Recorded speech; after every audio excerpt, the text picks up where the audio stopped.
नमस्कार, बहुत स्वागत है आपका। मैं हूं रेनू। सबसे पहले बात गुना से बड़ी खबर की, जहां युवक को ट्रैक्टर से बांधकर घसीटा गया। ट्रैक्टर में बांधकर युवक से मारपीट की गई। युवक पर अनाज चोरी का आरोप लगाया गया।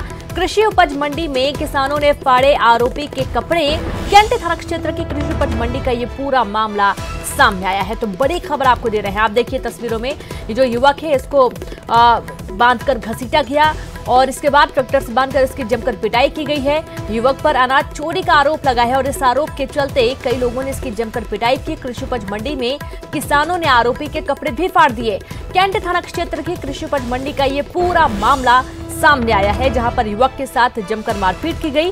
गुना से बड़ी खबर है, अनाज चोरी का शक था इसके ऊपर, जिसके चलते इसकी पिटाई की गई। यहां तक कि इसे घसीटा भी गया बांधकर और युवक के कपड़े भी फाड़ दिए गए। आरोप है कि युवक जो अनाज है मंडियों में, वहां से अनाज की चोरी करता है और इसके चलते युवक के साथ इस तरीके का व्यवहार किया गया। तो ट्रैक्टर में बांधकर युवक को घसीटा गया। युवक पर अनाज चोरी का आरोप है। यहां पर कई लोग, युवक के साथ जमकर मारपीट की गई और संवाददाता विकास जुड़ गए हैं। विकास, बहुत ही दर्दनाक तस्वीर कहेंगे। युवक अनाज चोरी कर रहा था, उसके साथ इस तरीके की बर्बरता, पूरी जानकारी क्या है? रेनू, एक युवक जिसको यहाँ पर पकड़ा गया है, जो तस्वीरों में साफ देखा जा सकता है, उस युवक के ऊपर काफी बर्बरता के साथ में, निर्दयता के साथ में भीड़ तंत्र ने जो न्याय किया वो बेहद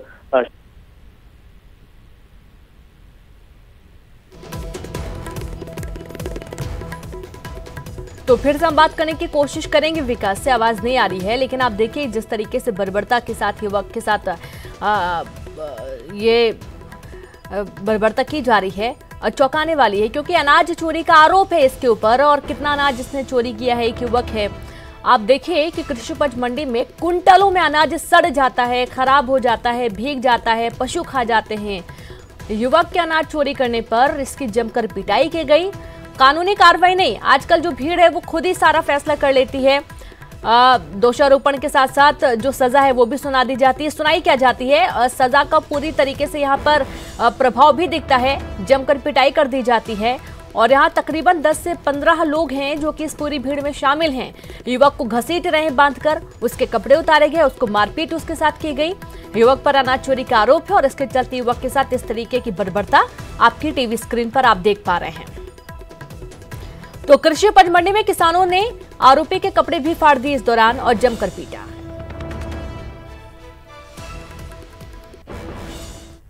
और अगली खबर का रुख करते हैं। शिवपुरी के कुलारस में बीजेपी विधायक वीरेंद्र रघुवंशी ने मंडी में फैली अव्यवस्थाओं को लेकर सवाल उठाए। विधायक वीरेंद्र रघुवंशी ने मंत्री गोविंद सिंह राजपूत पर तीखा हमला बोलते हुए कहा कि मैं उनको 4 पत्र लिख चुका हूं, लेकिन अभी तक एक भी पत्र का जवाब नहीं आया है और एक बार फिर उन्होंने फोन नहीं उठाया। बीजेपी विधायक ने अपनी ही सरकार पर सवाल उठाते हुए यहां तक बोल दिया कि पीएम मोदी और सीएम शिवराज के नाम पर हम भले ही चुनाव जीत जाएं, लेकिन किसानों की दुर्दशा भी देखना चाहिए। वीरेंद्र रघुवंशी ने कहा कि वो सीएम शिवराज से मिलकर सारी समस्या को बताएंगे। आपसे हाथ जोड़ के निवेदन कर रहा हूं, मेरी विधानसभा से अन्यंत्र चले जाओ। पहले से मेरी बाईपास 2 बार हो चुकी है। तो आप देखिए, मैं उन तक भी संदेश भेजना चाहता हूं कि पीएम मोदी और शिवराज के नाम पर जीत जाओगे, लेकिन किसानों की दुर्दशा को भी देखो। आपसे हाथ जोड़ के निवेदन कर रहा हूं, मेरी विधानसभा से अन्यंत्र चले जाओ। तो मंत्री गोविंद सिंह हैं, आप देखिए, जहां पर अपनी ही सरकार पर वो सवाल उठा रहे हैं। बीजेपी विधायक वीरेंद्र रघुवंशी ने सवाल उठाए और मंत्री गोविंद सिंह पर उन्होंने तीखा हमला बोला और इस हमला बोलते हुए उन्होंने कहा कि जो किसानों की दुर्दशा है इस पर भी गौर किया जाए। प्रधानमंत्री मोदी और सीएम शिवराज सिंह चौहान से उन्होंने कहा कि चुनाव जीत तो जाएंगे, लेकिन यहाँ किसानों को भी देखना होगा। आपसे हाथ जोड़ के निवेदन कर रहा हूं, मेरी विधानसभा से अन्यंत्र चले जाओ। पहले से मेरी बाईपास 2 बार हो चुकी है। मैं कितना परेशान हुआ हूं। कोऑपरेटिव मेहरबानी करके आपसे, गोविंद सिंह जी मंत्री हैं, उनको भी मैंने 4 पत्र लिखे हैं, एक का जवाब नहीं दिया, एक बार फोन नहीं उठाया। उनसे भी निवेदन करना चाहता हूं, चूंकि मीडिया मेरा वीडियो बना रहा है तो मैं उन तक भी संदेश भेजना चाहता हूं। मेहरबानी करके अपने विभाग को देखें, आपका उपचुनाव भी हो जाएगा और शिवराज जी के नाम से आप जीत भी जाओगे। मोदी जी के नाम से जीत भी जाओगे, लेकिन किसानों की दुर्दशा को भी देख लें। ये बात भी मैं मीडिया के माध्यम से माननीय मंत्री जी तक पहुंचाना चाहता हूँ। मैं 1.5 महीने से निवेदन कर रहा हूँ कि किसी तरह से किसान दुखी ना हो। एक किसान का एक ट्रॉली पे 50,000 का नुकसान हो रहा है। 50,000 में किसान आधा पागल हो जाएगा, इतना नुकसान होगा। लेकिन सुधरने को आप लोग तैयार नहीं हो। मुझे लगता है 9 की 9 सोसाइटियों पे FIR होनी चाहिए। मैंने पत्र जो लिखा है वो सत्ता के विधायक की भाषा नहीं है, मुझे विपक्ष की भाषा में पत्र लिखना पड़ा है। पढ़ा होगा आप लोगों ने।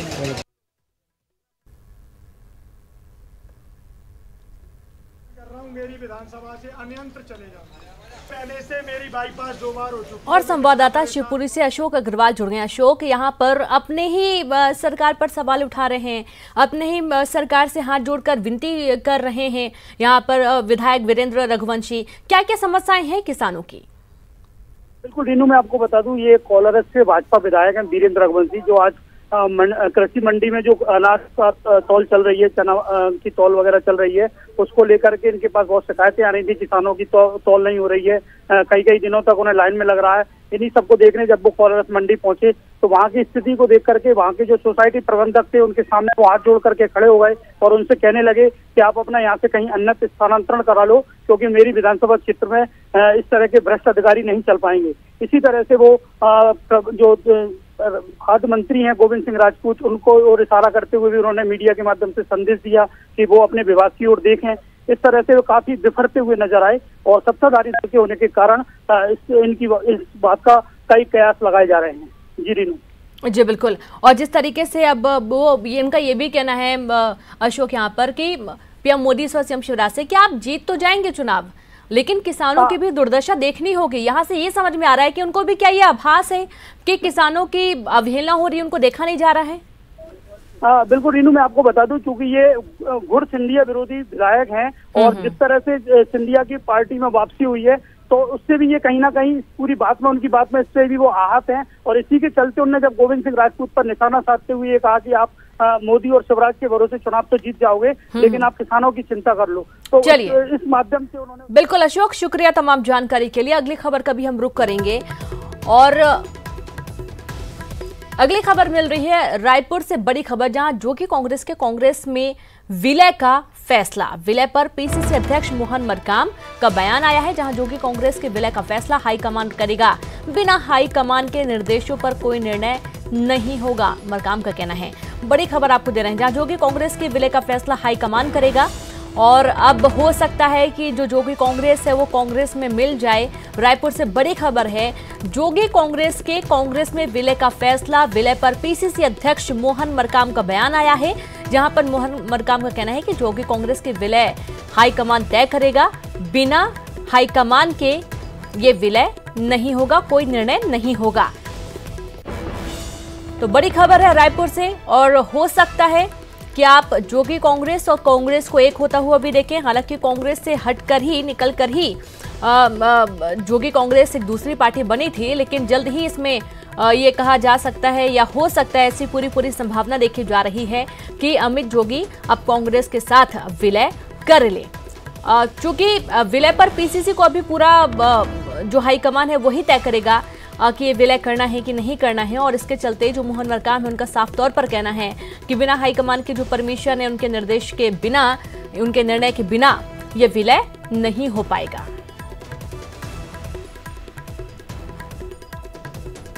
तो बड़ी खबर आपको दे रहे हैं रायपुर से, जहां पर जोगी कांग्रेस में विलय।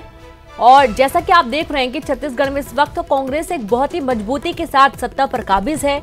और उसके बाद जोगी कांग्रेस, अब चूंकि जब चुनाव हो रहे थे विधानसभा चुनाव, तो उस वक्त बहुत ऐसी खबरें आई थी कि साथ में मिलकर चुनाव लड़ा जाएगा या गठबंधन किया जाएगा। लेकिन अब बाद में देखा गया कि सब लोगों ने अपने अपने तरीके से अपना चुनाव लड़ा था, कोई गठबंधन नहीं किया गया था। और उसके बाद कांग्रेस ने भारी बहुमत, प्रचंड जनादेश के साथ सत्ता में काबिज हुई। और अब देखा जा सकता है, चूंकि पूर्व मुख्यमंत्री अजीत जोगी जी के बाद अब अमित जोगी के ऊपर ही ये पूरी जिम्मेदारी है कि उन्हें जोगी कांग्रेस किस तरीके से आगे बढ़ाना है। और हो सकता है कि उनको ये लग रहा हो कि कांग्रेस के साथ यदि मिलते हैं तो जितने भी जो समर्थक हैं, जितने भी कार्यकर्ता हैं जोगी कांग्रेस पार्टी के अंदर, उनको भी एक बल मिलेगा और अच्छी तरीके से काम करने के लिए उत्साह भरेगा, ऊर्जा होगी। लेकिन यहाँ पर कांग्रेस ने साफ तौर पर कर दिया है कि जब तक हाईकमान निर्णय नहीं लेगा तब तक कोई भी विलय नहीं हो सकता है। तो बड़ी खबर आपको दे रहे हैं रायपुर से, जहां जोगी कांग्रेस में विलय का फैसला, और देखना होगा कि ये जो विलय है ये होता है या नहीं होता है, क्योंकि इस वक्त कांग्रेस बहुत ही मजबूत है छत्तीसगढ़ में और प्रचंड जनादेश के साथ सरकार में काबिज है, सत्ता में काबिज है। और अब जोगी कांग्रेस, चूंकि राजनीति एक ऐसा खेल है जहां पर अपने फायदे के लिए ही इंसान कोई भी विलय या गठबंधन करता है, तो देखना होगा कि कांग्रेस यहाँ पर क्या निर्णय लेती है। हालांकि रिश्ता बहुत पुराना है, लेकिन इस विलय पर हाईकमान क्या निर्णय लेता है ये देखना होगा। और बड़ी खबर है भोपाल से, शिक्षा विभाग का बड़ा फैसला, जहां तकनीकी शिक्षा विभाग की परीक्षाएं स्थगित। परीक्षा के 7 महाविद्यालयों में होनी थी परीक्षाएं। 29 से 31 जुलाई तक परीक्षा की तारीख तय की गई थी। तकनीकी शिक्षा विभाग की परीक्षाएं भी स्थगित हुई। 16 जून से होनी थी परीक्षाएं। राज्य शासन ने परीक्षाएं स्थगित की। परीक्षा की नई तारीख बाद में घोषित होंगी। और सहयोगी रंजना जुड़ गई हैं। रंजना, जो प्रदेश के 7 महाविद्यालय हैं, परीक्षाएं जो है वो कैंसिल कर दी गई हैं, पूरी जानकारी दें, क्या परेशानी थी यहाँ पर? जी रेनू, बिल्कुल प्रदेश भर के जो 7 विश्वविद्यालय हैं वहां पर 29 जून से परीक्षाएं होनी थी, लेकिन फिलहाल ये जो परीक्षाएं हैं वो स्थगित कर दी गई हैं। इसमें स्नातक और स्नातकोत्तर यानी यूजी और पीजी के जो फाइनल ईयर के एग्जाम थे वो 29 जून से होने थे और 31 जुलाई तक ये जो सारी परीक्षाएं हैं वो आयोजित की जानी थी। वहीं जो तकनीकी शिक्षा विभाग की परीक्षाएं हैं उनके लिए 16 जून तारीख तय की गई थी, यानी कल से जो प्रैक्टिकल एग्जाम है वो शुरू होने थे। लेकिन आज उच्च शिक्षा विभाग ने आदेश जारी कर दिए हैं, जिसके तहत ये जो सारी परीक्षाएं हैं ये फिलहाल स्थगित कर दी गई हैं और इसके बाद जो नई तारीखें हैं उनका ऐलान किया जाएगा। नई तारीखें घोषित की जाएंगी, उसके बाद ये तय हो पाएगा कि आखिर मध्य प्रदेश में जो यूजी और पीजी के फाइनल ईयर के एग्जाम हैं वो कब होंगे, जुलाई में होंगे या फिर जब कोरोना के चलते हालात सामान्य हो जाएंगे उसके बाद परीक्षाएं आयोजित कराई जाएंगी। जी बिल्कुल, शुक्रिया आपका रंजना तमाम जानकारी के लिए। तो इस तरीके से तकनीकी शिक्षा विभाग की जो परीक्षाएं हैं वो बढ़ा दी गई हैं। प्रदेश के 7 महाविद्यालयों में परीक्षाएं होनी थी। 29 जून से 31 जुलाई तक परीक्षा की तारीख तय की गई थी। एमपी के राज्यपाल लालजी टंडन की तबीयत नाजुक है। लखनऊ के मेदांता अस्पताल में उनका इलाज चल रहा है। लालजी टंडन को वेंटिलेटर पर रखा गया है। लखनऊ मेदांता के निदेशक ने न्यूज 18 से फोन पर बातचीत की। लीवर में दिक्कत पाए जाने पर सिटी गाइडेड प्रोसीजर किया गया है। अब ऑपरेशन के बाद उनको आईसीयू में रखा गया था। राज्यपाल को फिलहाल वेंटिलेटर पर अभी रखा गया है। तबीयत काफी नाजुक है। और संवाददाता अलाउद्दीन जुड़ गया। अलाउद्दीन, अभी क्या अपडेट है? राज्यपाल लालजी टंडन जी की अभी कैसी हालत है? लालजी टंडन जी की हालत, जो निदेशक मेदांता राकेश कपूर से बात हुई न्यूज 18 के, साफ तौर से उन्होंने माना है कि उनकी हालत फिलहाल नाजुक है। आईसीयू से फिलहाल उनको वेंटिलेटर पर ले आया गया है। कुल मिलाकर के आप ये कहें कि उनको पहले यूरिनल इन्फेक्शन और यूरिनल दिक्कत की वजह से मेदांता में भर्ती कराया गया था, लेकिन बाद में उनको लीवर में भी दिक्कत आई और परसों जो है सीटी गाइडेड प्रोसीजर के जरिए से उनका ऑपरेशन जब किया गया तो उसके चलते पेट में खून का श्राव ज्यादा हो गया, यानी कि उस श्राव के चलते फिर से उनको आईसीयू में रखा गया, लेकिन वहां पर भी उनकी हालत नाजुक बनी रही और रक्त श्राव का सिलसिला जारी रहा। और अभी कुछ देर पहले उनको वेंटिलेटर पर शिफ्ट किया गया है। तो आप मान के चले मेडिकल साइंस की लैंग्वेज में कि वेंटिलेटर पर शिफ्ट करना ही अपने आप में बेहद नाजुक और गंभीर बात होती है। हालांकि डॉक्टरों ने इस बात का पूरा दावा किया है कि मेदांता लखनऊ जो कि सुपर स्पेशलिटी हॉस्पिटल है, लखनऊ के जाने माने हॉस्पिटल में से एक है, तो उनको जो सेवाएं मेडिकल सेवाएं दी जा रही हैं वो सर्वोच्च तरीके की सेवाएं उनको दी जा रही हैं। लेकिन तमाम चीजों को मद्देनजर रखते हुए आप मान सकते हैं मेडिकल टर्मिनोलॉजी की लैंग्वेज में कि उनकी हालत नाजुक है और अभी अगले 24 से 48 घंटे बहुत अहम है राज्यपाल लालजी टंडन के सेहत के लिहाज से। तो ऐसे में 2 दिन पहले जो भर्ती कराए गए थे लालजी टंडन, उस वक्त उनकी हालत उतनी ज्यादा खराब नहीं थी, लेकिन बाद के वक्त में उनकी दिक्कतें आती गई, फिर ऑपरेशन हुआ तो दिक्कत अब बढ़ गई है। ताजा अपडेट एक और है कि कल देर रात में इन तमाम चीजों को देखते हुए उत्तर प्रदेश के मुख्यमंत्री योगी आदित्यनाथ खुद मुलाकात के लिए भी गए थे, उनका हालचाल भी जाना। मेदांता के डायरेक्टर, उनके जो बेटे हैं लालजी टंडन के, वो उत्तर प्रदेश सरकार में कैबिनेट मिनिस्टर भी हैं, वो भी उनके साथ में थे। तो कुल मिलाकर के जो है मध्य प्रदेश के राज्यपाल की हालत अभी फिलहाल नाजुक बताई जा रही है। जी बिल्कुल। अब जैसा कि लीवर में दिक्कत थी और उसके कारण से उनकी तबीयत काफी खराब हुई अलाउद्दीन, क्या लीवर के साथ साथ और भी कुछ चीजें हैं जो सामने निकल कर आई? वेंटिलेटर में रखा गया, ऑपरेशन के बाद थोड़ी राहत तो हुई होगी? देखिए, शुरुआती दौर में जब वो मेदांता पहुंचे हैं तो उनको शिकायत बुखार की और यूरिनल इन्फेक्शन की थी, यानी पेशाब करने में उनको दिक्कत और जलन महसूस हो रही थी। इन तमाम दिक्कतों के आधार पर उनको शुरुआती दवाएं शुरू में दी गई हैं, यानी बुखार की दवा और पेशाब में जो जलन का मामला था। लेकिन जब वो भर्ती हुए हैं तो अगले दिन तमाम जो जांचें हुई हैं, इसके बाद दूसरी चीजें भी निकल करके आई हैं। तो उन तमाम चीजों को दुरुस्त करने के लिए उनको पहले यूरिनल एक छोटा ऑपरेशन किया गया, हालांकि वो जो है पूरी तरह से सफल रहा है। लेकिन उनका जो दूसरा ऑपरेशन लीवर का हुआ है, उस लीवर के ऑपरेशन की वजह से जो लीवर का फंक्शन है, जो पैरामेडिकल है मेडिकल साइंस के लिहाज से, वो और एक जो है वयस्क आदमी की तुलना में वो फंक्शन बहुत अच्छी तरीके से नहीं कर पा रहा था। तो ऐसे में एक जो नई टेक्निक आई है, उस टेक्निक से, उस मेडिकल साइंस की टेक्निक के जरिए से मेदांता के विशेषज्ञ डॉक्टरों की टीम ने उनका ऑपरेशन किया। इस ऑपरेशन के दौरान कुछ टेक्निकल बाधाएं आई, जिससे जो है अंदर ही रक्तस्राव का मामला आया, यानी खून बहा। और खून बहने के बाद उनकी हालत को जब डॉक्टरों ने नाजुक महसूस किया तो पहले आईसीयू में शिफ्ट किया है। आईसीयू में भी हालात में उनके सुधार नहीं आया तो उनको वेंटिलेटर पर फिलहाल, वेंटिलेटर का मतलब यह हुआ कि तमाम जो है मेडिकल साइंस की जो तमाम मशीनें होती हैं, यानी कि उसकी मदद से उनको सांस दी जा रही है, उनके ब्लड प्रेशर को सही रखने की कोशिश की जा रही है और तमाम जो पैरामीटर है उनको दुरुस्त करने की कोशिश की जा रही है। तो यानी आप मान सकते हैं कि मेडिकल साइंस की लैंग्वेज में कि वेंटिलेटर को थोड़ा सा नाजुक स्थिति में माना जाता है, कि वेंटिलेटर पर जाने का मतलब ये होता है कि स्थिति थोड़ी बेहतर नहीं है, यानी गंभीर आप कह सकते हो। ऐसी बात चलिए बिल्कुल अलाउद्दीन, और ये 2020 ऐसा है कि ये कोई याद नहीं करना चाहेगा, क्योंकि इस वक्त 2020 में कई बड़े लोग, कई राजनेता और कई बड़े बड़े जो एक्टर थे वो भी दूर चले गए। और इसके बाद कोरोना जैसी महामारी के बाद और राज्यपाल लालजी टंडन का ऐसा बीमार होना, और इस वक्त वो वेंटिलेटर पे हैं। उम्मीद है